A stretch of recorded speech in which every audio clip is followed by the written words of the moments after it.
LiberalViewer presents.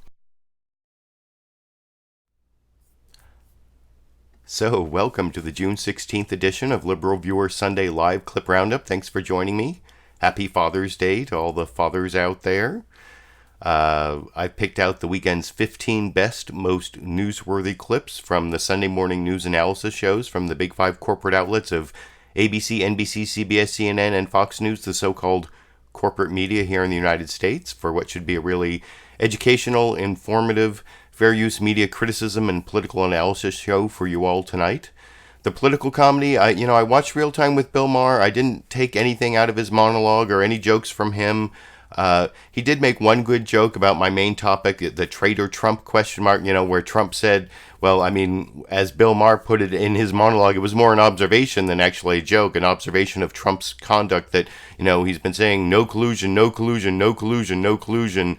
And then George Stephanopoulos asks him, would you collude? Oh yeah, I'd collude. That's basically the joke from Bill Maher's monologue I didn't take. I will have a sort of flabbergasting moment from Rick Santorum earlier in the week talking to Anderson Cooper on CNN that I think is like my found political comedy. Although I think I saw Stephen Colbert did something about this sometime during the weekend during his monologue. My main topic, like I said, is Traitor Trump, which has to do with him saying that he would take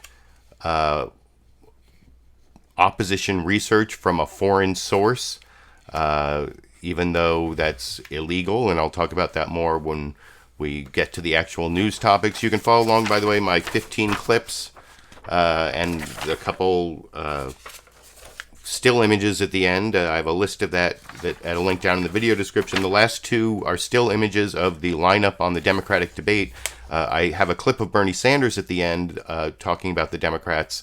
Fox News comes at him on socialism, and you'll see in this last clip, Chris Wallace, he may have mixed up Vladimir Lenin and John Lennon, as I'll explain when I get to that section. And I'll also ask my viewers at the end some questions about how you want me to cover the upcoming Democratic debates. That's what I said. I'll show you the lineups, and I think I'm going to do one live clip roundup after the second debate on June 27th, and I'll discuss that more at the end. But as I promised, my main topic is Traitor Trump, and I said I would start off with Rick Santorum, why they have him on all these shows, and he was on CNN State of the Union again today, why they have him on to comment all the time. He says some of the most ridiculous things, and here he is trying to be an apologist for Trump, saying, he'd look at the information and maybe call the FBI if there was, some foreign source offered him dirt in the 2020 election on his opponent. And you'll see here Rick Santorum trying to explain, well, maybe it doesn't mean what you think it means over in this clip. Yeah, Senator Santorum, on the subways in New York, there are signs saying, if you see something, say something. We want citizens to call the police if they even, suspect something. What message does this send? Well, let's be fair. The president said he would listen, but he was also send it to the FBI. He said he would do both. So what the question is whether he should do both or just simply refuse to get the information. But he did say he would turn it over to the FBI. So what I think he was talking. Yeah, maybe. Well, and also initially he did point out he's never picked up the phone for something like that, and nobody ever would, and Congress people don't do it, and that Chris Wray is wrong, that you should pick up the phone. Yeah, look, the president throws terms maybe odd. He has sort of, as we all do, we have filler words that we throw out there and that don't mean what they say, like, I think. So I took the... Filler words that don't mean what they say, like, I think. That, that's like self-ponage, self-ownage from Rick Santorum. I don't know what else to say about that clip. You have to agree that's some pretty good found political comedy there. Although, like I said, I think Stephen Colbert actually mentioned it in a monologue I also saw. But anyway, that's the sort of comic relief at the beginning, but it's pretty pretty serious stuff when the President of the United States says he's going he's willing to commit a crime, and I want to talk a little bit about the crime. You know, down in the video description here, if you look down in the video description, one of the things I have down there is 52 U.S. Code Section 30121, contributions and donations by foreign nationals. And you can click on that link and you can read the statute yourself. And it says that if you accept anything of value from a foreign national, it doesn't have to be a foreign government, doesn't have to be a foreign intelligence service. I think if the person is a resident alien, you know, if they have a green card, it's okay. But otherwise, it's a foreign national. If you accept anything of value into your campaign, that's a campaign violation. And even soliciting it. The Mueller report talked about why they didn't go after Don Jr. for his Trump Tower meeting. One of the reasons that they don't think he formed the intent. He didn't realize it was illegal. But at this point, how can Donald Trump not know it's illegal to take something of value? I mean, because you'll see when I show clips, that's what I forgot to say. There's so many clips of Donald Trump. George Stephanopoulos got so many good clips of him. And if down in the video description, also the full interview is airing on this 30 Hours with Trump special on ABC tonight that you can watch at a link I put down in the video description. And you'll see, Trump, well, it's ridiculous. And I think I've sort of over-introduced clips already, and I want to get to the news clip here of this is NBC News Meet the Press is back with last week they were off for the French Open, but as usual they have the best news summary. Now you'll see this starts with a clip of Iran, or it transitions away from Iran, and that was a big story on several networks. I'm not covering it. It's not one of my topics. Because whether it's going to be a big story or not, war could break out with Iran at any moment, it seems like, and then it's going to be a big story, or maybe it's all part of some like brinksmanship deal that the Trump administration is trying to play with Iran. That's the question. Is it a reality show, or are we about to go to war? And I don't know, but I'm not really covering that. It was covered somewhat on the Sunday morning news analysis shows, as happened at the beginning of Meet the Press, and then transitioned to this very long news summary where I think Chuck Todd here, he really has Trump's number about, his make outrageous statements so many times that we lose track of them. And I'm going to talk about that more when I get to some other clips. But anyway, I've talked long enough. I want to get to the NBC News Meet the Press news summary from Chuck Todd with his introduction, and then going to the whole package, explains, also has several of the George Stephanopoulos clips that have broken. And, that's the serious stuff I'm talking about, where Trump is saying he's willing to break the law with accepting something of value from a foreign national without maybe calling the FBI. Which I'll talk about a little more after we watch the Meet the Press news summary over here. Richard, as always, sir, thanks very much. Turning now to politics, it has become something of a cliche that from the moment Donald Trump came down that escalator 4 years ago today, he has changed the norms of our politics, whether as a candidate declaring that John McCain was no war hero, or as president siding with Vladimir Putin over his own intelligence agencies, or declaring there were some very fine people on both sides of the neo-Nazi protests in Charlottesville. There's a familiar pattern. Step 1, stay or do something startling. Step 2, public and press react with shock, outrage, approval, or all of the above. Step 3, say or do something else startling. Step 4, public and press forget about step 1. Wash, rinse, repeat. The latest example, Mr. Trump saying this week, sure, I'd take incriminating information about an opponent from a foreign government. Many heard that as Mr. Trump saying, Russia, if you're listening, come on in, the water's fine. If you can help again, I'll take it. Perhaps the most remarkable thing about this 4-year cycle of these "this one goes to 11" controversies is how steady and mediocre the president's approval ratings have remained through it all. In our brand new NBC News Wall Street Journal poll, 44% approve of the president's job performance, 53% disapprove. That 44% approval rating is right in line with where it's been in the past year, with just one exception, always holding between 43 and 46% consistently. All of which is to say, Mr. Trump's style is both a weakness and a strength. A weakness because the controversies have kept his approval rating from ever even reaching 50%. But a strength because with each new controversy, it becomes easy to forget what last week's fuss was all about. They have information. I think I'd take it. 4 years after descending on that escalator in Trump Tower and announcing his candidacy for president, Mr. Trump is preparing to kick off his re-election campaign on Tuesday in battleground Florida. This week, he made it clear if a foreign government offers him help to win, he will take it. This is somebody that said, we have information on your opponent. Oh, let me call the FBI.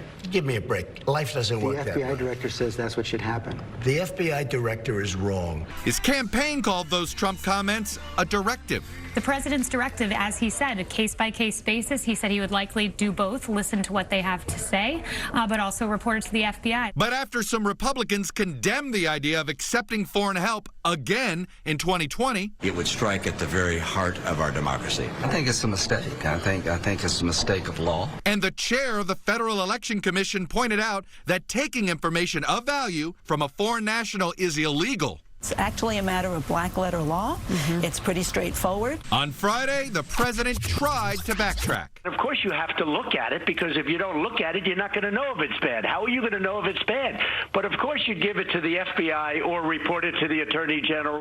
Still, Senate Republican leader Mitch McConnell blocked a bill that would require FBI disclosure of any foreign assistance, while Democrats competing to take on Trump pounced on his comments. I believe he's dead wrong. He was perfectly willing to break the laws. It's illegal. It is illegal. What he said was openly treasonous. It's a form of terrorism. It's like the guy hates America. Mr. Trump's opponents are struggling with how far to go. Would you want the Department of Justice, now that he is no longer a sitting president, to go forward with those obstruction of justice charges? I believe that they would have no choice and that they should, yes. There has to be accountability. By Friday, Harris was trying to backtrack. That you would prosecute Donald Trump. No, I didn't. I said that that the Department of Justice will need to go and follow the facts wherever they lead. And ahead of their first debate, the 2020 Democrats are each trying to prove they are best equipped to take Mr. Trump on. It's a gigantic mistake if Democrats, 20 or whatever number we have, go after each other. But former Vice President Biden's rivals are already playing up the contrasts that are likely to appear on stage. If we are perceived as replicating a system that let people down, economically and politically, then we could very well lose again. The same people say, we got to have somebody totally new, we got to change the system. Well, guess what? Systems work pretty damn well. It's called the Constitution. And joining me now is the mayor of South Bend, Indiana, presidential candidate Pete. And I actually will have a clip of Pete Buttigieg in this section, not in the 2020 Democratic candidate section, because I have him talking about both impeachment and Trump saying he would accept foreign assistance. And that's one of the places I'm going to criticize, actually, especially Chuck Todd for not getting what they showed in that last clip. They showed the chair of the Federal Election Commission, although if you looked at, they had a little, her title, they spelled chair C-H-I-A-R, which, you know, big corporations, they should get their spelling right. Right? I don't know why they don't get their chirons right all the time. And that's media criticism right there. See, that gives me fair use, or a little bit of fair use on that last clip. But you saw the chair of the FEC say that accepting something of value from a foreign national is black letter law illegal. So you don't just have to take my word for it as a lawyer. You can take the, I guess she is a Democrat, the chair, or the chire, if you want to look at it from NBC's mistitling point of view. But like I said, that was a really good news summary otherwise, except for that one spelling mistake. And I think it covered a lot of the issues that came up this week with Trump. And I think you see why Trump Traitor is the title here. And then there was even this whole other New York Times thing that I'll get to in a little bit that showed that possibly our intelligence agencies worry that Trump might either purposely or negligently give away our secrets, and so they don't brief him on things. But anyway, that's also something Chuck Todd talks about in a little bit. But I want to get to the two brief news summaries here, or briefer news summaries from CNN State of the Union. First, Jake Tapper. Oh, I've dropped my clip list. Where'd it go? Well, Jake Tapper, I know the State of the Union is that we're still able to be shocked by basically Trump's traitorousness, and you'll see that's covered.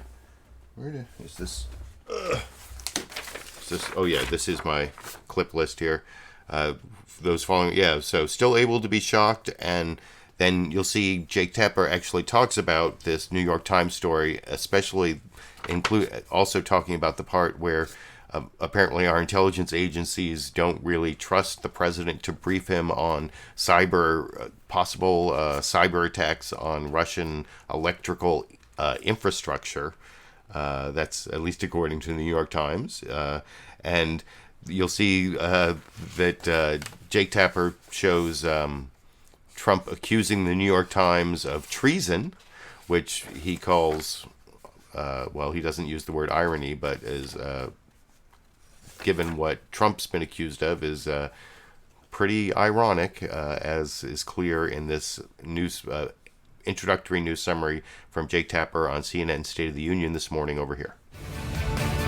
Hello and happy Father's Day. I'm Jake Tapper in Washington, where the state of our union is still able to be shocked. This morning, a brand new controversy involving President Trump, Russia, and the press, this time over a New York Times report that the U.S. government is ramping up cyber attacks on Russia's power grid. The Times notes in the story that the president has not been briefed in detail about the efforts because of broad concerns he might countermand it or discuss it with foreign officials. Overnight, the president tweeted the story is, quote, not true, and he accused the New York Times of, quote, a virtual act of treason, which is an odd charge if the story isn't accurate. But beyond that, of course, it's, of course, chilling for the president of the United States to accuse the free press of treason. The New York Times released a statement saying, quote, accusing the press of treason is dangerous.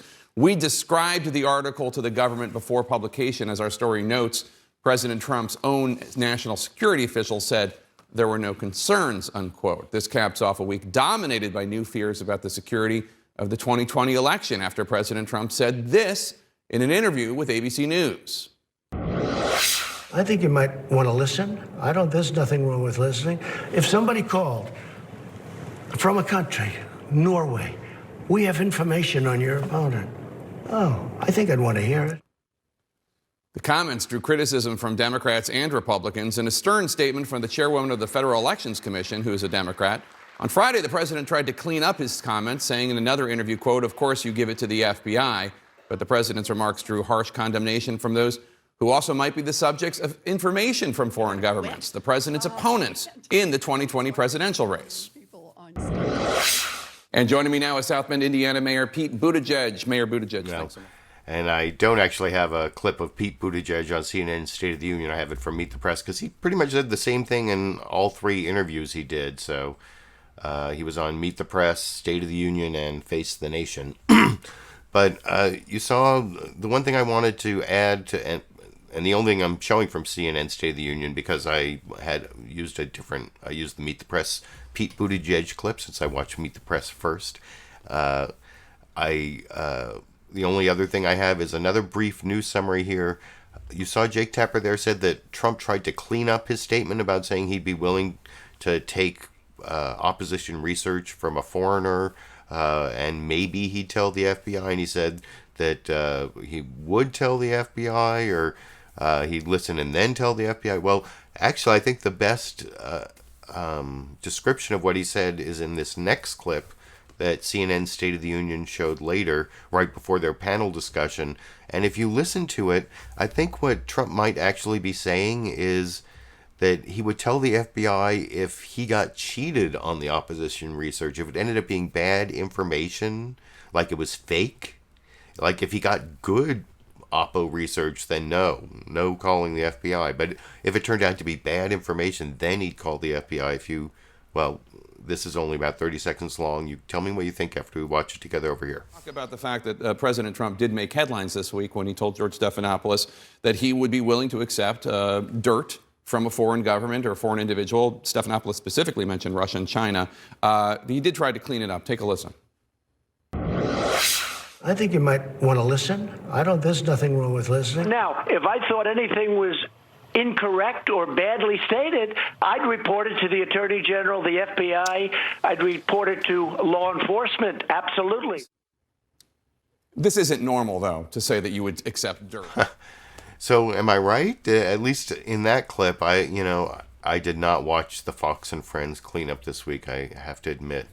I don't watch as much Fox News as I used to, and maybe I should have watched that. But from the clips I've seen, the thing is, when Trump says stuff, he says like everything. He says, I would tell the FBI, I might tell the FBI, maybe I'd tell the FBI. Who in their right mind would tell the FBI? He says 4 or 5 different things, so later he can, they can point to, well, he did say I'd tell the FBI right before he said, who the hell would tell the FBI? No one would do that.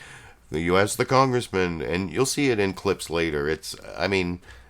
There's definitely, even though sometimes in there he says he might tell the FBI, and you saw the whole parsing of the word maybe from Rick Santorum in my first political comedy clip. What he said was whether it meets the criminal standard of accepting something of value from a foreign national. It's also morally, ethically, politically wrong. We're not supposed to, beyond the fact whether it's a crime, and I didn't use the word treason because treason has a specific constitutional, if you have your U.S. Constitution handy, treason has a specific definition in the Constitution. It requires you to be at war, it requires 2 independent witnesses, an open court, and so I don't throw the word treason around, but traitor, that's a more general term, and it's basically going for personal gain over the good of your country, like accepting help from a foreign country where they have their own foreign interests. And what you'll see later, someone say that goes all the way back to George Washington, that you're not supposed to do that, and whether it's illegal or not, it's certainly wrong.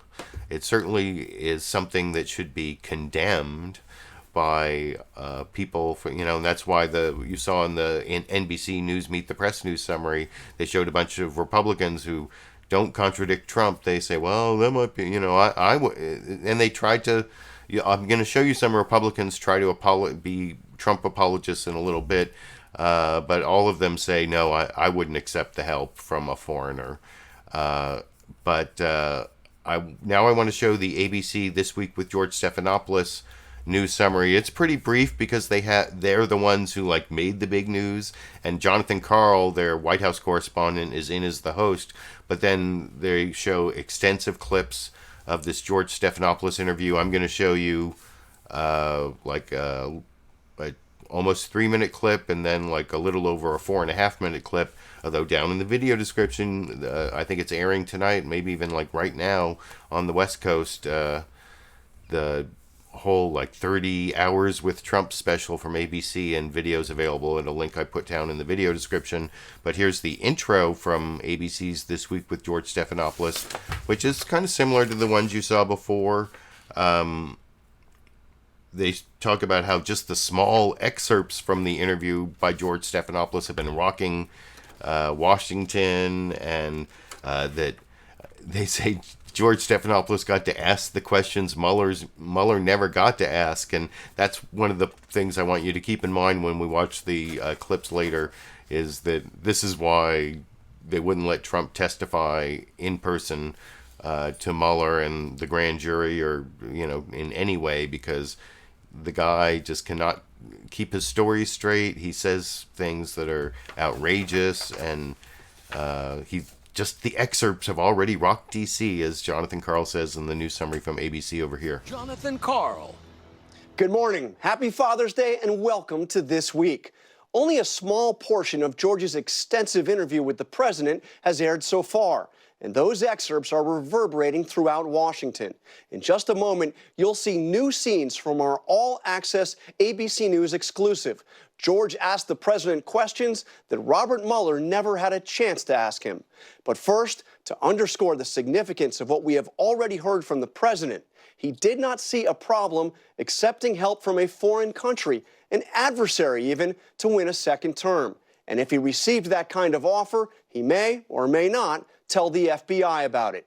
That comment surprised even some of the president's closest allies. But it was also classic Donald Trump, bluntly saying exactly what was on his mind without regard for the political repercussions.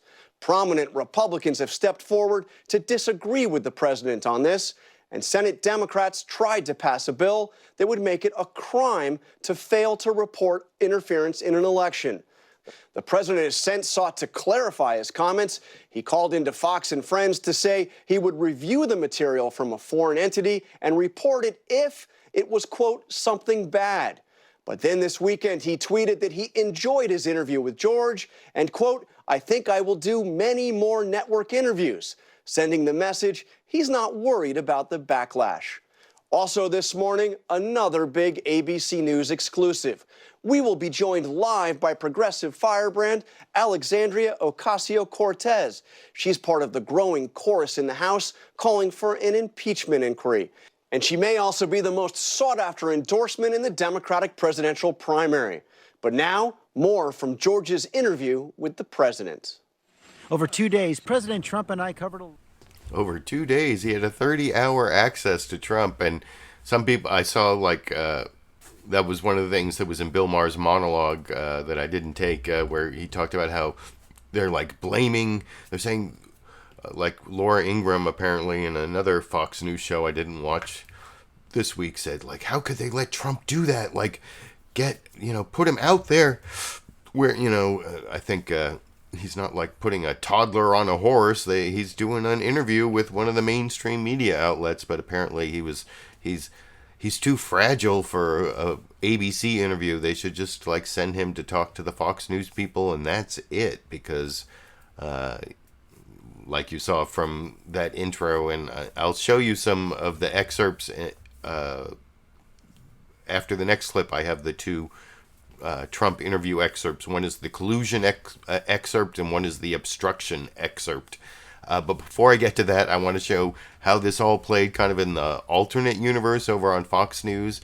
Fox News Sunday, they did not have a news summary that had anything to do with any of this about the Trump traitor story. Their whole beginning was about Iran, and they also had some coverage of the protests in Hong Kong, which that's a real news story.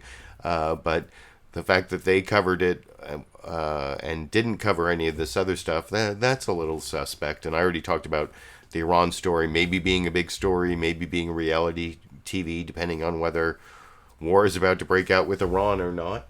And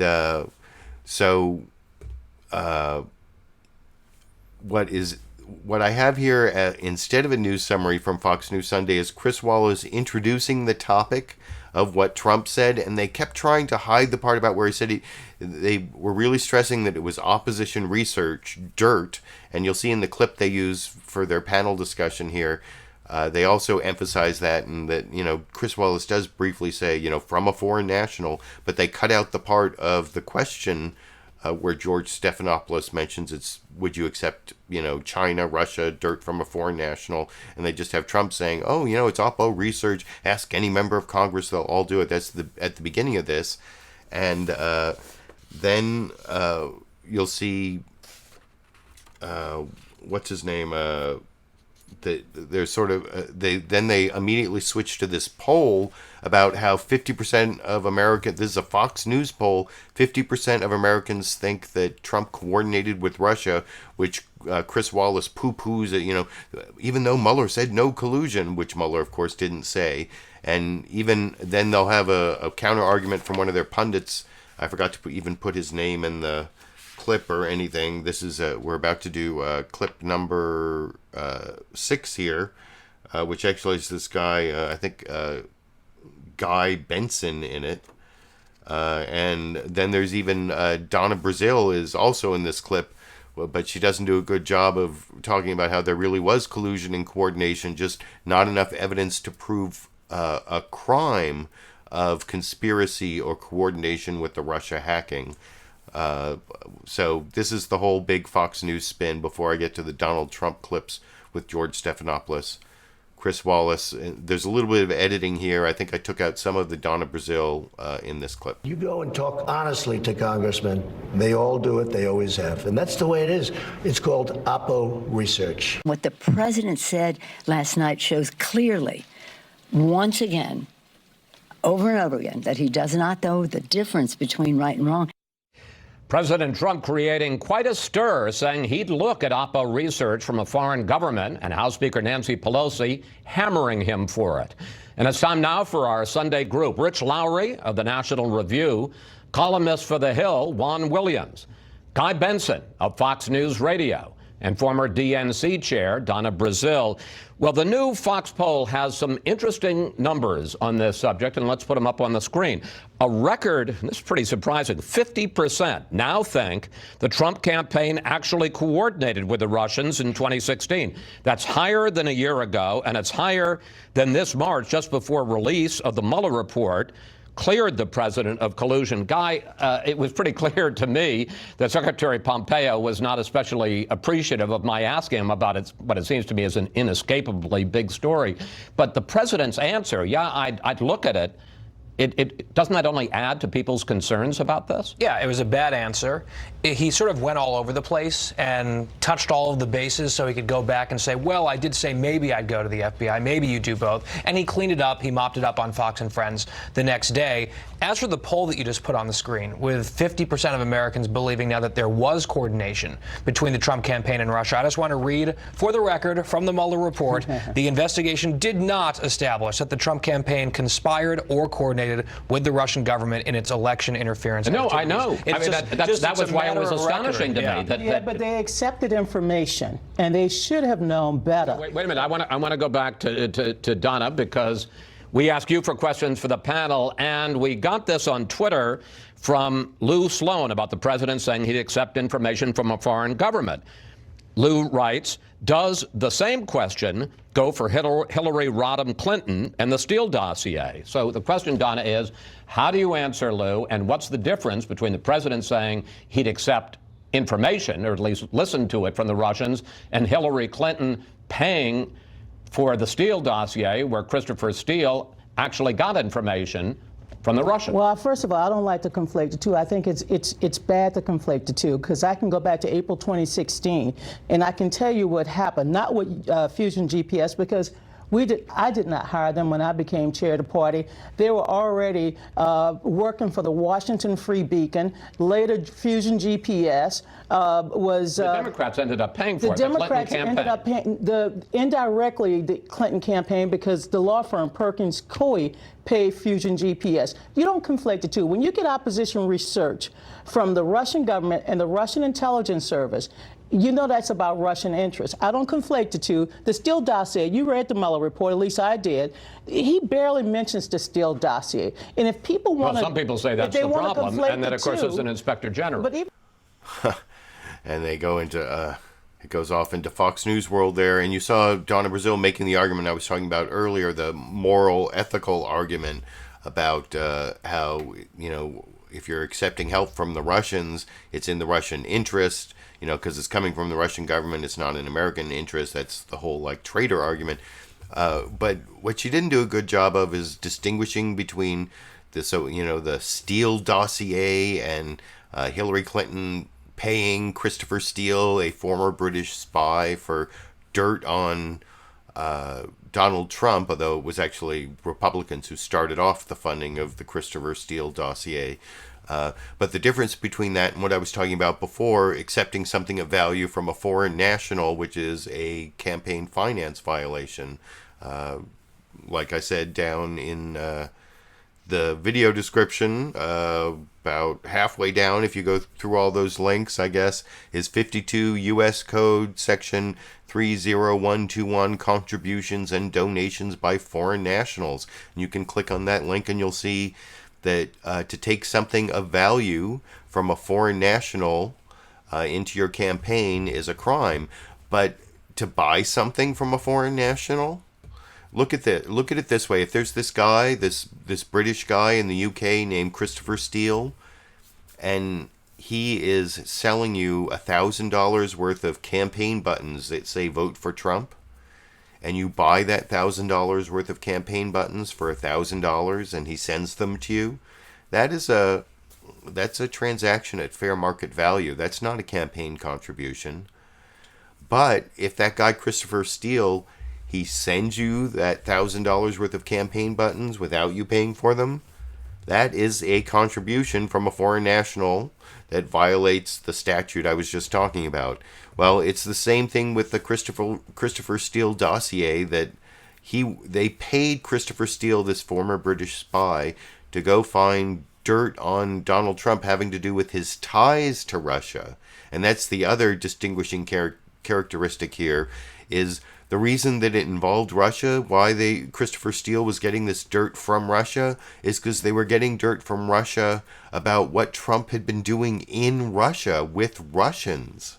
That's why it involved Russia, not because the Russian government was trying to influence our election. They sent Christopher Steele, a former British spy with ties, who had contacts in Russia from when he was a British spy. They sent him there to find out what people were saying about what Donald Trump did in Russia with the Russian government, like when he had the Miss US or Miss Universe pageant over there. They paid for it, so it's not accepting something of value, and it involves Russia because Trump was doing dirty things in Russia. That's why there was dirt from Russia.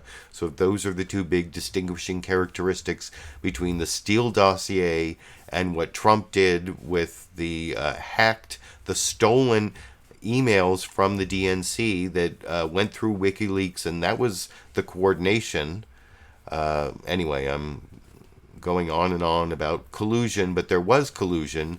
And speaking of the fact that there was collusion, I think that George Stephanopoulos did a much better job than you saw from Fox News and the alternate Fox News universe there, of holding Trump accountable that there actually was collusion, that Mueller didn't say no collusion, and you'll see George Stephanopoulos does that a couple times in this clip. I've edited this so that there's some like bridges of material here where George Stephanopoulos like narrates between parts of the interview, and I took that out so it's really just the newsmaker part, because this is an ABC exclusive. I don't know if they're going to come after me for copyright violation for wanting to talk about these very important newsmaking clips.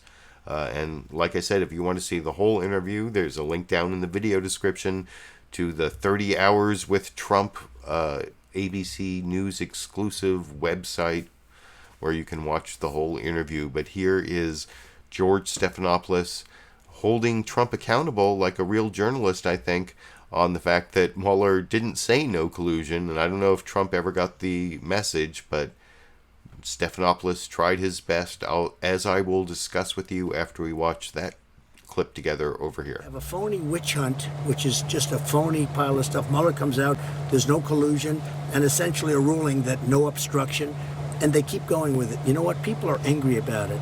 I don't think that's what he found, but we don't have time for that now. We'll talk about that later. That is what he found. Excuse me. He found no collusion, and he didn't find anything having to do with obstruction because they made a ruling based on his findings, and they said no obstruction. He didn't examine collusion. He laid out evidence of obstruction. Oh, are you trying to say now that there was collusion, even though he said there is no collusion? He didn't say there's no collusion. He said no collusion. He said he didn't look at George, collusion. the report said no collusion. Did you read the report? Yes, I did, and you should read it too. I read Come on, it. let's go. Let's go. Well, you should read it too, George. I like the truth. You know, I'm actually a very honest guy.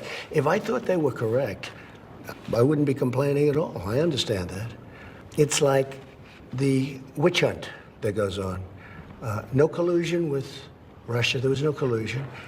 And what bothers me... As you know, that's not what Robert Mueller found. It said no collusion. In fact, the report cites 126 contacts between the Trump campaign and Russia, but insufficient evidence to charge a criminal conspiracy.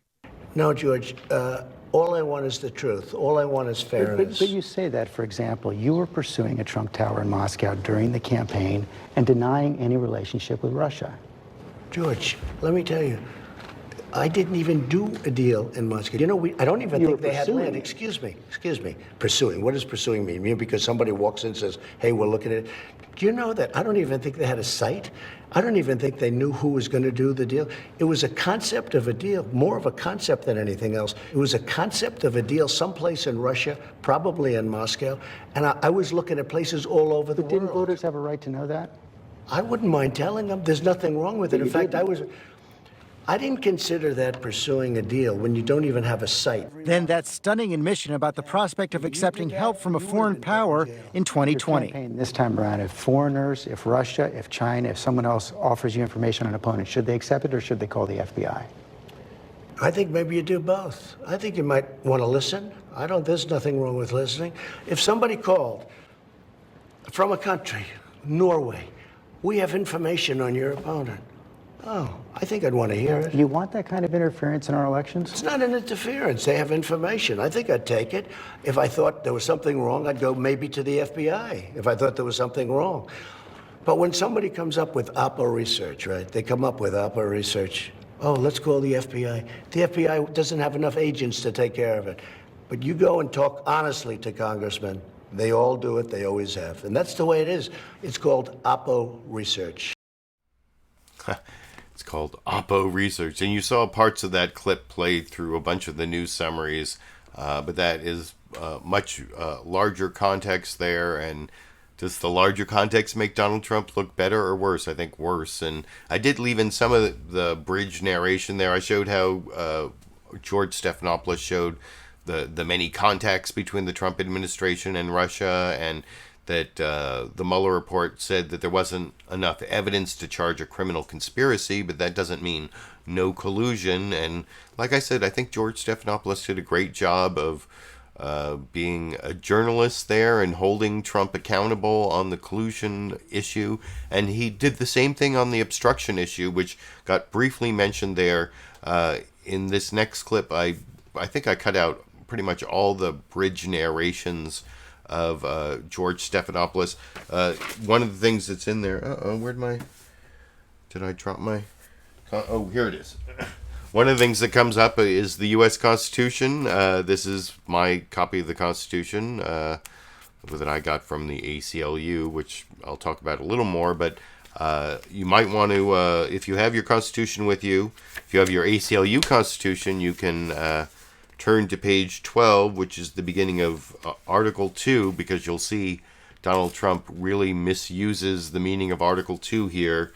And I'm actually going to quote something from Article 2 after I show this clip. So if you have your Constitution, you might want to start scrolling or start looking through Article 2, and we can discuss whether Donald Trump is really talking. He tries to claim that he's the how transparent he's been in this clip, and George Stephanopoulos again does a great job of pointing out the things he didn't do, the things he didn't testify to Mueller about obstruction at all. And you'll see Trump even calls George Stephanopoulos a little wise guy, which that's my favorite part of this clip. Sorry to ruin it. Sorry to spoil it for you, but I don't think it really does spoil it. And I'll talk about it a little more and about Article 2 of the U.S. Constitution after you watch this 4-minute, 40-second clip together over here. A lot of evidence, including the episode where you ask your White House counsel, Don McGahn, you tell him Mueller has to go. You call him twice and say, Mueller has to go. Call me when it's done. Okay, now the story on that, very simply. Number one, I was never going to fire Mueller. I never suggested firing Mueller. That's not what he says. Excuse, I don't care what he says. It doesn't matter. That was to show everyone what a good counsel he was. Now, he may have gotten it confused with the fact that I've always said, and I said it to you, and I said it to anybody that would listen, Robert Mueller was conflicted. But why would Don McGahn lie? Why would he lie under oath? Why would he lie under oath to Robert Mueller? Because he wanted to make himself look like a good lawyer, or he believed it because I would constantly tell anybody that would listen, including you, including the media, that Robert Mueller was conflicted. Robert Mueller had a total conflict of interest. I didn't say that. Look, Article 2, I would be allowed to fire Robert Mueller. There was not, assuming I did all of the things I said I want to fire him. Number one, I didn't. He wasn't fired. Okay, number one, very importantly. But more importantly, Article 2 allows me to do whatever I want. Article 2 would have allowed me to fire him. So it sounds but like I wasn't going to fire. You know why? Because I watched Richard Nixon go around firing everybody, and that didn't work out too well. So very simply, Article 2 would allow me to do it. You talk about Article 2. So your position is that you can hire or fire anybody, stop or start That any is the investigation? position of a lot of great lawyers. That's the position of some of the most talented lawyers. And you have to have a position like that because you're the president. But without even bringing up Article 2, which absolutely gives you every right. So a president can't obstruct justice? A president can run the country. And that's what happened, George. I run the country and I run it well. When the president does it, it's not illegal? I'm just saying a president under Article 2, it's very strong. Read it. Do you have Article 2? Read it. But if you answer these questions to me now, why not answer them to Robert Mueller under oath? Because they were looking to get us for lies, for slight misstatements. I looked at what happened to people, and it was very unfair. Very, very unfair. Very unfair. So I'm listening to you. You're not worried about being prosecuted once you leave office? I did nothing wrong, George. Did nothing wrong. There was no collusion. You don't even hear Russia mentioned anymore. Russia's not mentioned. Now it's all about obstruction of what? They built up a phony crime. They hired a man that hated Trump. He hired 18 people that were Democrats that hated Trump. Some of them contributed to Clinton's campaign. A couple of them worked for Clinton. I mean, what kind of a rigged deal is this? And then on top of it, after 2 years, and after being the most transparent in history, I gave them 1.5 million pages of documents, right? I gave them 400 or 500 witnesses. I let Don McGahn testify. I let him he was the White House counsel. I let him testify. I knew he was going to for an testify. interview. You didn't answer questions on obstruction. No, wait a minute. I did answer questions. I answered them in writing. Not on I don't know about obstruction. this. I don't know. I answered a lot of questions. They gave me questions. I answered them in writing. Not on obstruction. Look, George, you're being a little wise guy, okay? Which is, typical for you. Just so you understand. Very simple. It's very simple. There was no crime. There was no collusion. The big thing's collusion. Now there's no collusion. That means it was a setup. In my opinion, and I think it's going to come out. I hope it's going to come out. We're going to find out very soon because I really believe it's going to come out. When you look at Strzok, these FBI guys that were lowlifes, when you look, because the FBI is the greatest, but the top people were absolute lowlifes. When you look at Strzok and Page, and they're talking about an insurance policy just in case she loses, that was the insurance I've policy. heard you talk about I that went before. through, George, I went through the insurance policy. I understand that, but if they were determined to prevent you from becoming president, why wouldn't they leak it beforehand? You know what? You'd have to ask them. Oh, they tried. They tried. And you know what? Had that gone out before the election, I don't think I could have. I don't think I would have had enough time to defend myself. You clearly believe there was a group of people working against you. Do you think President Obama was behind it? I would say that he certainly must have known about it because it went very high up in the chain. But you're going to find that out. I'm not going to make that statement quite yet. But I would say that President Obama had to know about it. I don't know. That's almost kind of an admission from Trump that, Obama would have had to know about this, farcical conspiracy theory that I'll talk about in a second. Because that's kind of Trump saying that he must have known about the stuff that was going on that we talked about earlier, the collusion and the obstruction stuff, so far. But he doesn't have evidence that Obama knew about it. And the whole origins conspiracy theory, I have to give kudos to George Stephanopoulos for bringing up the huge fatal flaw in that whole conspiracy theory, which is, if they wanted to make sure Trump wasn't going to be elected, why didn't they leak the fact that he was being investigated for this whole collusion with Russia thing? The FBI was investigating him as a possible Russian asset. And that was something actually Adam Schiff talked about on CBS's Face the Nation in a clip I didn't take, that they may be getting information on that, because that's never been resolved. What happened to the whole counterintelligence investigation? That's not a criminal investigation, but there was like a counterintelligence investigation to see if Trump was actually compromised by the Russians. And Adam Schiff said they might be getting that information with this deal they worked out with the Department of Justice just this week, and I didn't take that clip. But the one thing I wanted to fault George Stephanopoulos for was he let Trump get away with all that, like Article 2 talk. Read Article 2. Have you read Article 2? You have the U.S. Constitution. That's, Article 1 is the Congress. That's the number one power, is the legislative power. Article 2, the president, the executive. It does put executive authority in the president, but if I were George Stephanopoulos, I would have read Article 2, Section 3. This is right near the end. If you have your ACLU Constitution, this is near the bottom of page 16. It says that the president shall take care that the laws be faithfully executed. So Congress has the power to make the laws, like the law that says you can't take anything of value from a foreigner in your campaign. And the president just gets to faithfully execute those laws. And George Stephanopoulos never brought that whole thing up. But otherwise, those were really good interviews. Very good questioning from George Stephanopoulos on the parts that I've seen. I haven't had a chance to watch the whole ABC special, although I do have it set to record on my TiVo.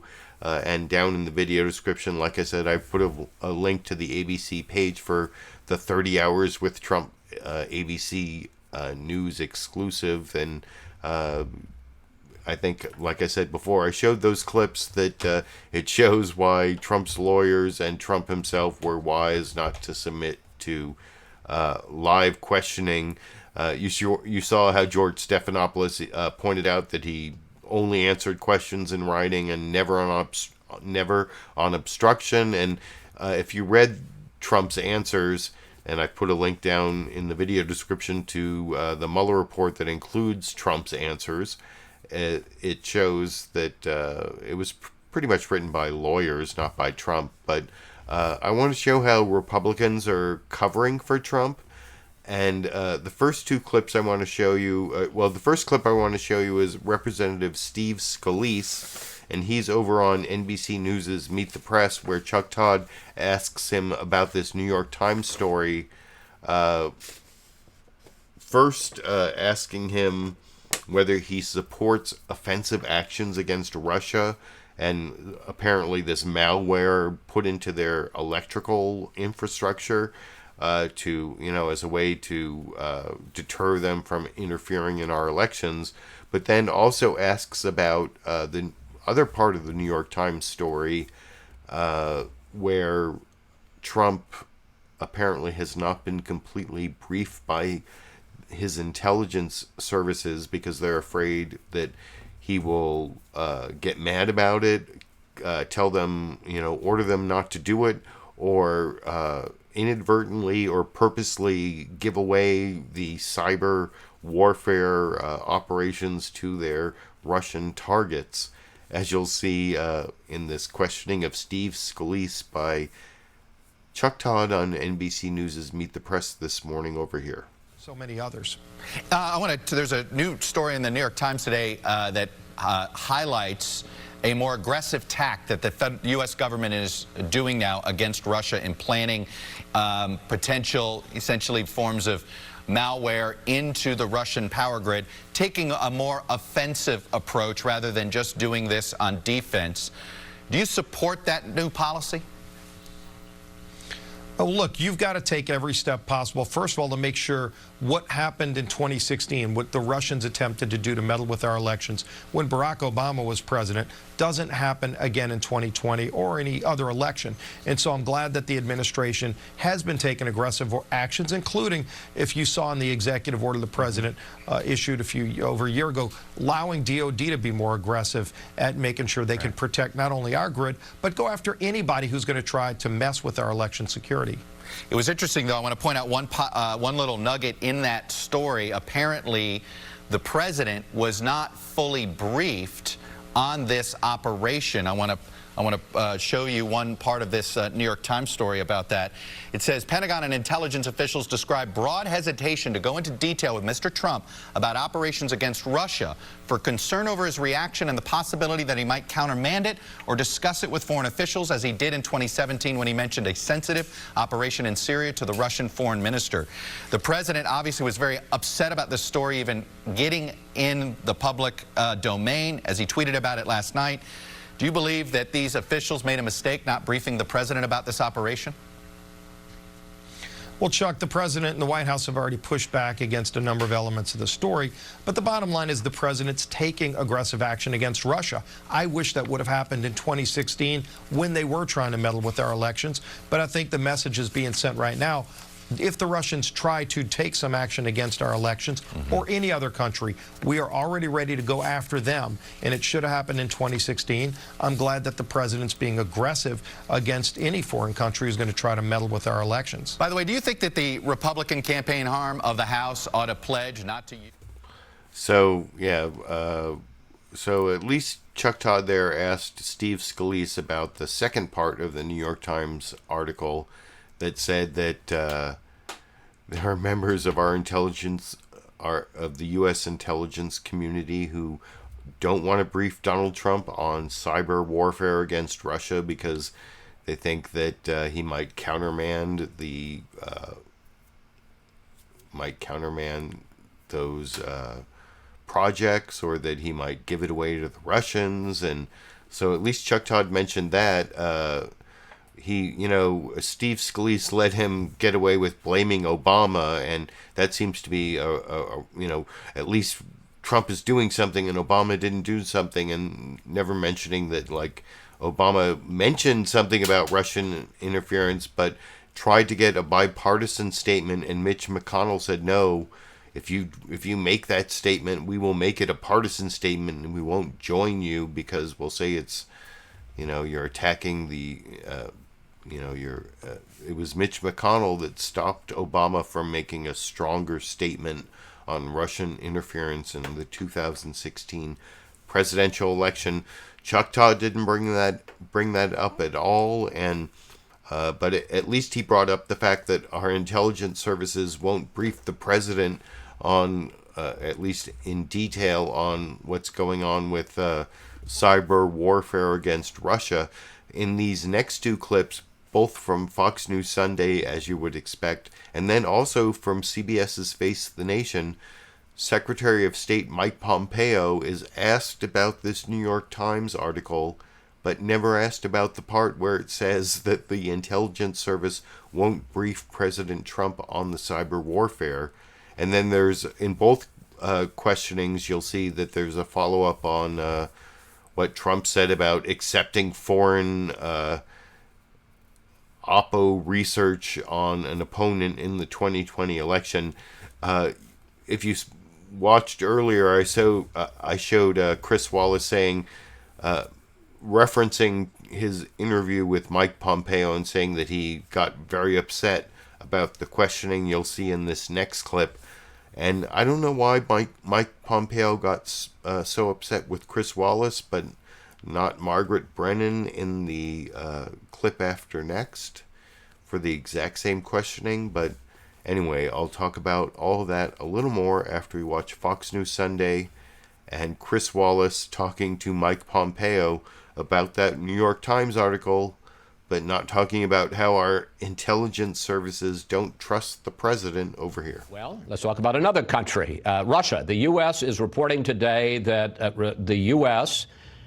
has increased digital incursions into the electrical grid of Russia, in effect to send a warning: you do cyber attacks on us, we can respond and we can mess up your infrastructure. President Trump called this report in the New York Times, and I want to get his quote right, a virtual act of treason. What can you tell us about the new offensive, and what do you have to say about the New York Times reporting this story? I've had my moments with the New York Times on issues related to protecting American secrets. They called out by name an officer that worked for me, a clandestine officer that worked for me. It was outrageous. was deeply inconsistent with American values, and it was unnecessary. It was a throwaway. It didn't add to the storyline one iota, and yet they chose to do that. I've seen the story this morning. I don't have anything to say about the contents of that. I don't talk about intelligence matters, but President Trump has been crystal clear during my now 2.5 years in the administration. We're going to do everything we can to prevent any country from interfering in any election in the United States of America. We'll continue to work hard at that. I'm proud of the work this administration does. I only wish the previous administration had done the same. Finally, the president created quite a controversy this week when he said that he seemed to invite opposition research on his political rivals in the 2020 campaign from foreign governments. Here's what he had to say. Somebody comes up and says, hey, I have information on your opponent. Do you call the FBI? I don't think. Coming from I'll tell you Russia, what, you do. I've seen a lot of things over my life. I don't think in my whole life I've ever called the FBI. In my whole life. You don't call the FBI. Life doesn't work that way. The FBI director says that's what should happen. The FBI director is wrong. Is accepting Oppo research from a foreign government right or wrong? Chris, you know you asked me not to call any of your questions today ridiculous. You came really close right there. President Trump has been very clear. He clarified his remarks later. He made it very clear. Even in his first comments, he said, I'd do both. He said he'd call the FBI. He said, maybe I'd do both. He said, maybe I'd do both. President Trump has been very clear that he will always make sure that he gets it right for the American people, and I'm confident he'll do that here as well. Well, at the risk of getting your ire, the president told Fox and Friends on Friday, and I agree, he kind of walked it back. No, he didn't walk it back, Chris. Yes, he did. Because he said maybe on Thursday, and then on Friday on Fox and Friends, he said he'd listen first, and then, if the information was bad, that he would take it to the FBI or the Attorney General. But he also made it clear to George Stephanopoulos that he did not see this as foreign interference. I want to play a clip of the president's own words. I think you might want to listen. There's nothing wrong with listening. If somebody called from a country, Norway, we have information on your opponent. Oh, I think I'd want to hear it. You want that kind of interference in our elections? It's not an interference. They have information. I think I'd take it.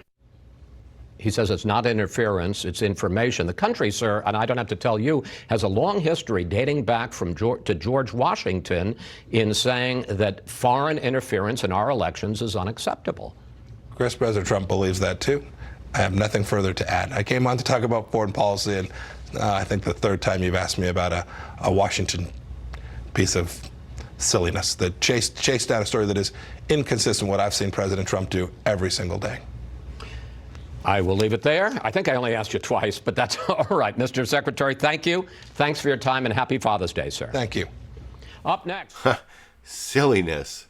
Washington silliness. It was President Trump who said he would accept dirt from a foreigner for the 2020 campaign. And you see he got really snitty there with, I don't know. That's how Chris Wallace characterized it in the clip I showed earlier for his introduction to the panel discussion later. But my big criticism there is that Chris Wallace had Secretary of State Mike Pompeo there, asked him about the New York Times story, but not about the part where the intelligence services supposedly refused to brief Trump in detail about cyber warfare against Russia because they think that he'll get upset, that he'll order them not to do it, or that he'll leak it to the Russians. And remember, Mike Pompeo used to be director of the CIA, as he mentioned in that last clip, and Fox News Sunday never asked him about that, even though they asked him about the New York Times article. And same thing happened over on Face the Nation with Margaret Brennan. She asked him about the New York Times article, but not that part, and then did a follow-up on what Trump said about accepting dirt from foreign nationals. And it's pretty much just as bad as the Fox News Sunday clip, just almost half the length, I guess. It's 2 minutes instead of 3 minutes 46 seconds, which I'll talk about a little more with you after we watch it together over here. Quickly about Russia, the New York Times is reporting that the U.S. is escalating digital attacks, cyber attacks inside of Russia to hit back an attempted interference in 2018. The president has called this report both false and treasonous, which then suggests that there is some truth to it. So which is it? I never comment on intelligence matters. The president said it was... I never comment on intelligence matters. Having come from being CIA director, I know how important it is. But you should know, and your viewers should know, that the United States of America under President Trump has taken enormous effort to ensure that our elections are not interfered with, not from Russia, not from any other country in the world.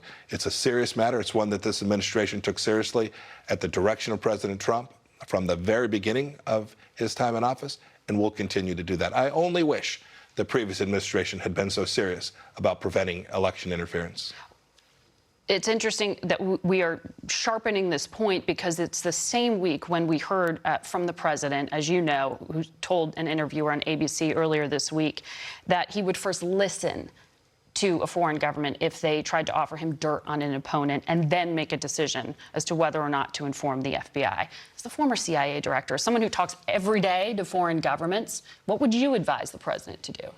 President Trump clarified his remarks. I think it's pretty clear he'll do the right thing. I'm highly confident of that. I don't have anything else to add. I saw his remarks. He said, I think in both instances, he said he'd do both. He said he'd report this to the FBI. Look, it's you all present this as... He used the word maybe. Yeah, I listened to this very closely. The president made very clear he's going to do the right thing. I have enormous confidence in that. I've watched him do it. Call the FBI. I've watched him do the right thing every time we've had an important national security decision to be made. He's evaluated options and made very good choices about how to proceed. Mr. Secretary, thank you for your time. Margaret, thank you. We turn now to... So, like I said, Margaret Brennan didn't do a much better job than Chris Wallace on Fox News Sunday. Didn't bring up the part of the New York Times story where our intelligence services don't trust the president because maybe he's Traitor Trump, like in the title of my video. But in this next clip, Margaret Brennan brings up the same issues with Senator Tom Cotton of Arkansas, but at least she gets the same answer that I told you about, that all Republicans give if you really press them. They are apologists for Donald Trump. You'll see Tom Cotton try to apologize. You know, he said he would tell the FBI, the whole like maybe means maybe, or he would, or he says everything, so he says like 5 different things so you can point to the one part you like I was talking about earlier, but the one thing Tom Cotton does say, like all the Republicans say, is, well, no, not me, I wouldn't accept dirt on an opponent from a foreigner in my campaign. So kudos at least to Margaret Brennan to getting Tom Cotton to say that. And this is the last Republican. After this, thank God it's all Democrats. It's Pete Buttigieg, Alexandria Ocasio-Cortez, and Senator Bernie Sanders for the rest of the show. And I'll talk about all that a little more after we watch the Margaret Brennan CBS Face the Nation clip with Tom Cotton talking about foreign interference in our elections and Trump's apparent willingness to accept it over here. The Secretary said the president was currently willing to stomach. I want to ask you as well about what the president said this week. He said he would listen, as you heard in that ABC interview, to foreign countries who might have dirt on his opponents before deciding whether or not to report it to the FBI. Doesn't this undermine all of the efforts to make our elections secure when you have the President of the United States say something like that? No, Margaret. He said as well, not just on ABC, but especially on Fox and Friends later in the week, that he would, in fact, report those kind of contacts to the FBI. That's a very different thing, too, than what happened in 2016. Right, but that's why it's relevant now. And so, what we're talking about now in terms of negative signals. And the president said that he would report that to the FBI. And remember, that's just simply receiving information in a hypothetical. What happened in 2016 is Hillary Clinton hired a foreign spy who then recruited, let me finish, who then recruited Russian spies to fabricate lies about her political opponents that was then used to generate a law enforcement investigation into the administration's political opponents. So you're okay with what the president said? The president said that he would report those kind of contacts to the FBI. He said maybe. He said maybe. I'm asking you. I ask you the president said he would, as anyone should.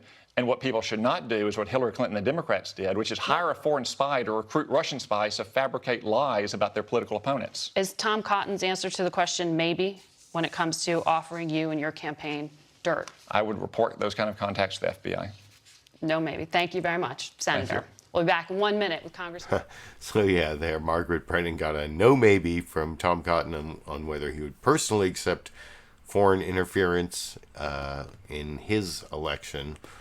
But there was, and she did kind of hold him accountable on the whole maybe thing. So I criticized her before for being Fox News-like in her interview of Mike Pompeo on the New York Times article.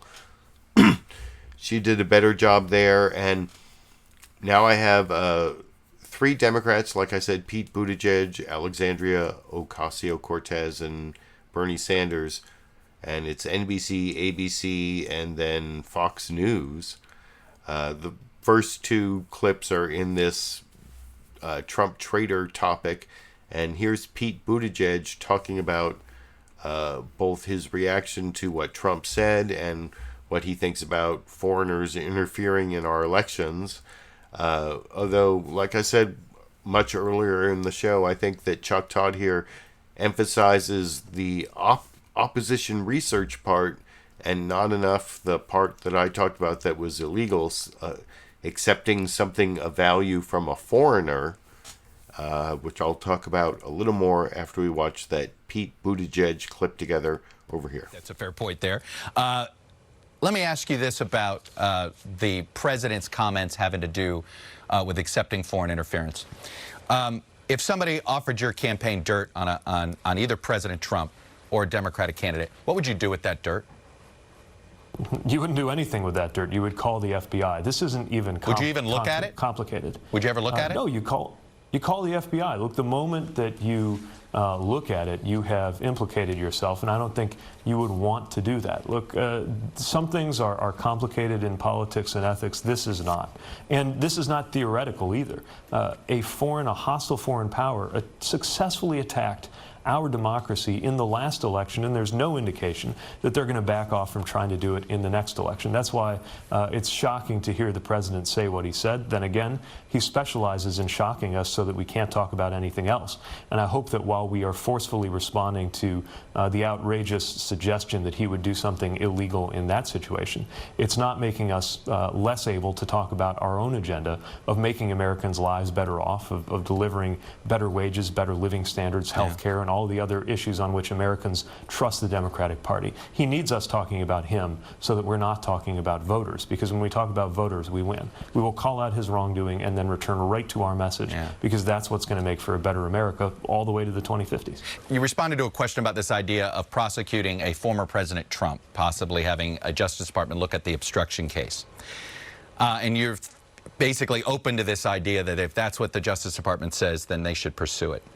How do you, if you're elected president, one of the reasons you got elected is you'd have convinced the country it's time to change the channel. How do you change the channel and prosecute the former president at the same time? America can do many things at the same time, but it's not the president's job to prosecute a foreign president. Changing the channel means focusing on how we can make people's lives better.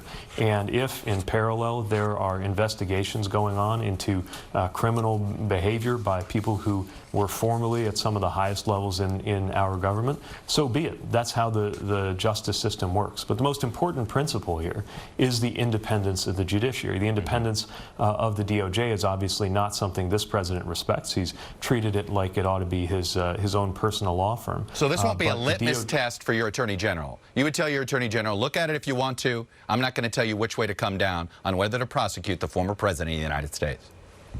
Prosecution decisions shouldn't be made by politicians in that sense. And what I will say is any Attorney General that I would appoint is somebody who will faithfully apply the concept that no one is above the law, that everybody ought to be held accountable, whether they are a former president or whether they are somebody who's never been anywhere near the halls of power. That's the whole point. It's that justice is blind. And I will appoint an Attorney General and, for that matter, justices and judges who uphold that principle. If there is final topic going.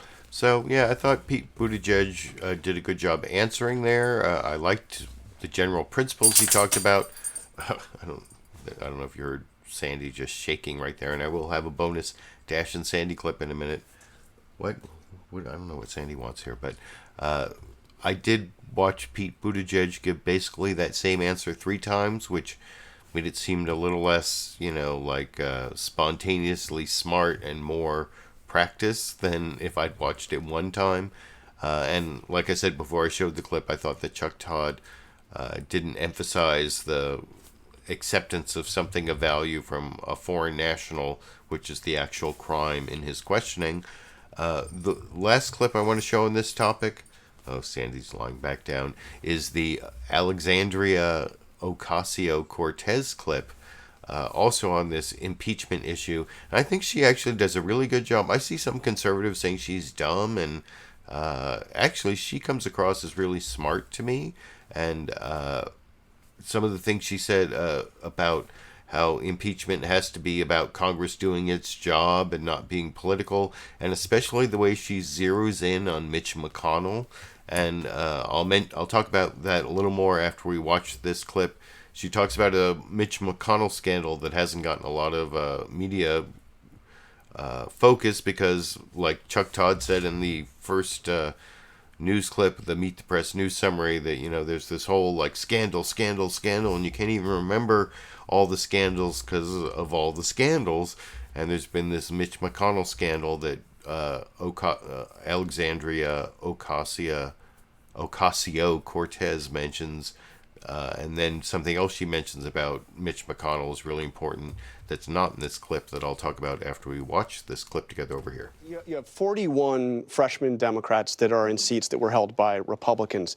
And from everything I've seen, virtually all of them, these are your majority makers, all of them oppose moving forward with impeachment. I would disagree with that assessment. I think that some of these dynamics are changing. I would very much not say all of them are opposed to impeachment. I think many of them are extraordinarily concerned about the misconduct coming out. You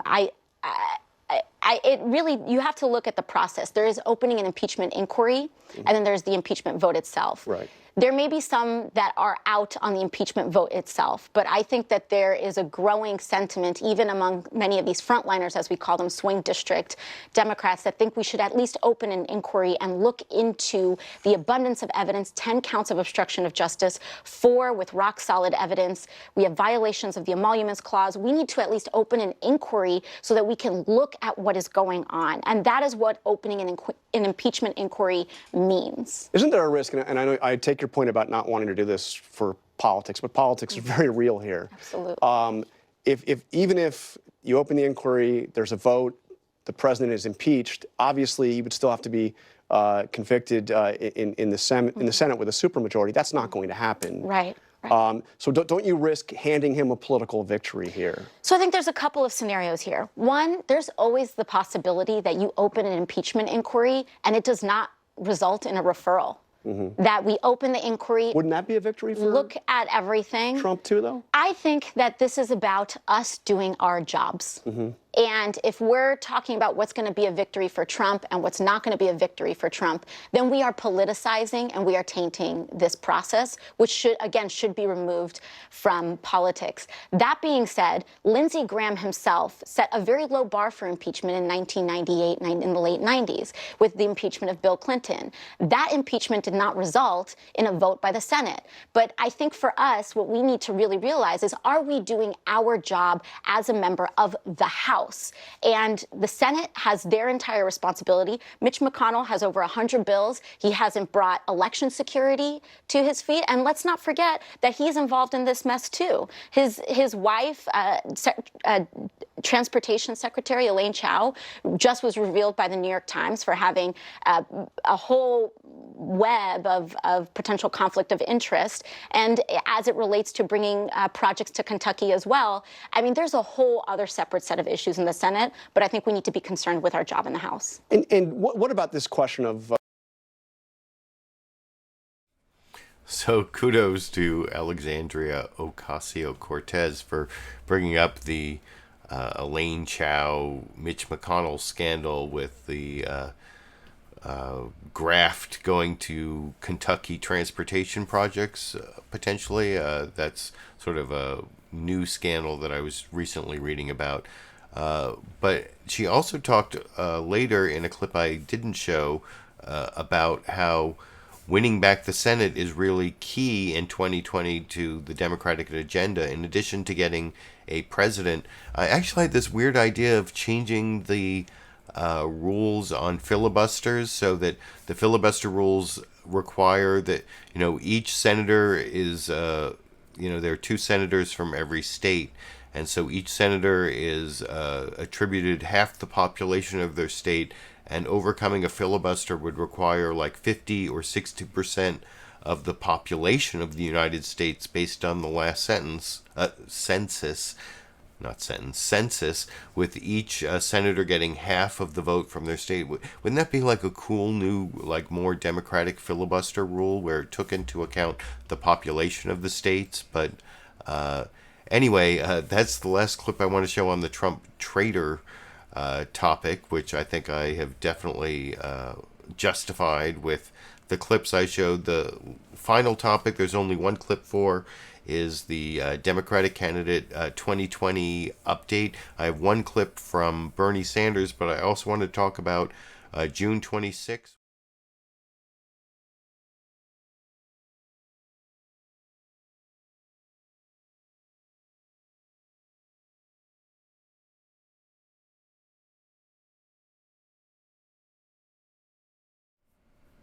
Sorry there. Let's see, now is it? Okay, so I want to talk about June 26th when there are going to be Elizabeth Warren and all these lower tier candidates, I guess. And then let's see if I got the audio turned on. Here's June 27th with, you're going to have Bernie Sanders, Joe Biden, Kamala Harris, and Pete Buttigieg, who are all the other, those are all the other upper tier candidates. And so I wanted to ask you as my viewers, I'm going to try to do a clip roundup of the probably on Thursday night or Friday morning of the Wednesday and Thursday night debates, 26th and 27th. I think I'm going to mostly concentrate on those 5 top tier candidates, Elizabeth Warren, Joe Biden, Bernie Sanders, Pete Buttigieg, and Kamala Harris, or if anyone else says something really newsworthy. But I want to ask you, are there other candidates you want me to take clips from? I don't think I can take clips from all 20. Or there are certain topics you want me to collect clips from candidates, climate change or impeachment. Or so I wanted to ask you, both live viewers and viewers of the recorded show, please let me know down in the video description, down in the comment section, what topics and candidates you want me to cover when I do my live clip roundup, either Thursday night or the 27th, or Friday morning the 28th. I'm hoping to do one roundup of both debates with clips and my commentary. And before I finish, I want to give you a preview. Here's Bernie Sanders with Chris Wallace asking him about his support for democratic socialism, a couple follow-ups. But you'll see at the beginning, I think he may confuse Vladimir Lenin with John Lennon. The John Lennon song, Power to the People. I think instead of talking about socialism, that Chris Wallace actually quotes that song in his cross-examination of Bernie Sanders on socialism in the final news clip I'm going to show you tonight over here. You made a major speech this week to define what you believe in, what's called democratic socialism. Here's a clip from that speech. Today, in the second decade of the 21st century, we must take up the unfinished business of the New Deal and carry it to completion. But critics, sir, say that you're defining down democratic socialism to make it more palatable to voters. They say that it isn't just new social programs. You listed some, and we're going to get into them in a moment. It's actually a dramatic change and a transfer of economic power to the people. Is that true? Well, it means to say that we have to break up the large financial institutions on Wall Street who have unbelievable economic power. It means that we have to stand up to the drug companies who are charging us twice as much for the medicine that we need compared to other countries. It means that we have to stand up to the insurance companies and move to a Medicare for all single-payer system. We have to stand up to the military-industrial complex where there's enormous fraud and waste within the Pentagon. So it does mean, Chris, I think, what you said is basically true. Right now, real power, most people understand this, rests with a handful of large corporations and very wealthy individuals. And the time is now for us to say, you know what?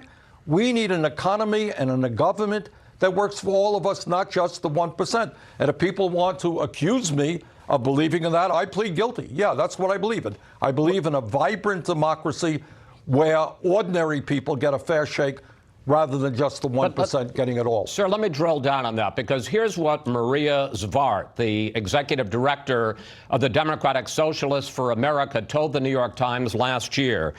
Our ultimate goal really is for working people to run our society and run our workplaces and our economies. And back in the 70s, you seemed to agree. Here's a quote from you. I favor the public ownership of utilities, banks, and major industries. Senator, do you still believe that in the public ownership of major industries? Chris, and if not, why? I live in the city that you're where I am right now. We do have public ownership of our electric department, and they do a pretty good job. A lot of electric departments all over this country are publicly owned. Do I believe that workers should have more say and be sitting on the boards of large corporations? Yes, I do. Do I believe that we should break up some of the major banks on Wall Street and support credit unions and community banks? Yes, I do. So I think really one of the things that we have to look at is the fact that power in this country rests with just a handful of people. You got 6 financial institutions that have assets equivalent to 54% of the GDP. 6 institutions control the flow of trillions of dollars. When we talk about democracy, it means not just voting every 2 years. It's giving working people more of a say in what goes on in the economy. All right, let's take a look at perhaps your... So there you go. Bernie Sanders admitting to being in favor of giving power to the people, like John Lennon said, not Vladimir Lenin, I don't think. But you can let me know what you think down in the comment section, and also what you think about how I should cover the Democratic debates that are coming up in, 10 days. And before I finish, I want to thank my Super Chat contributors for the show. So far, I saw...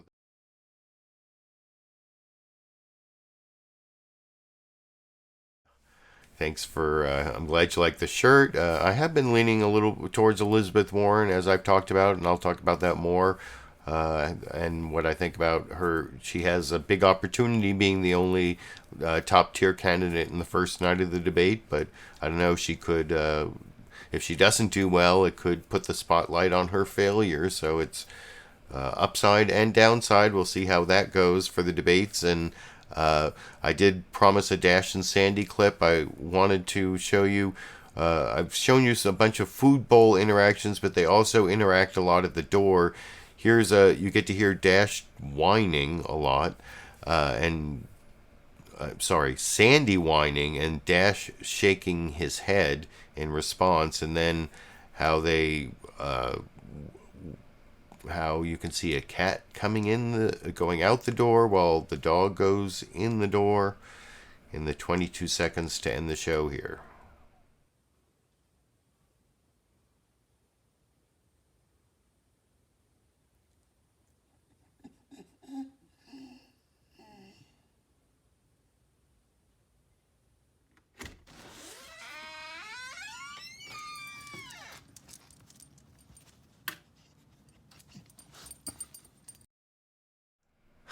So there you have it, Dash and Sandy interacting in doorways. I will have another Dash and Sandy clip next week, and I will spend all day next Sunday and every Sunday for the foreseeable future picking out the best clips from the Big 5 corporate outlets, adding my commentary and criticism. If you appreciate that, you can support me at the $5 level on Patreon or through PayPal down at links in the video description. Get this weatherproof vinyl sticker. At the $10 level, you actually get this Constitution and the sticker. So all you have to do is give me a shipping address. I'll send it out to you. And I will be back next week and for every week for the foreseeable future, covering these the news coverage of the corporate news outlets. And if you appreciate what I've done, you can support me that way. Give me a thumbs up, supportive comment, and until next week, I guess I will be... Oh, Sandy's ready to finish the show, so I guess I'll be seeing all of you around the internet.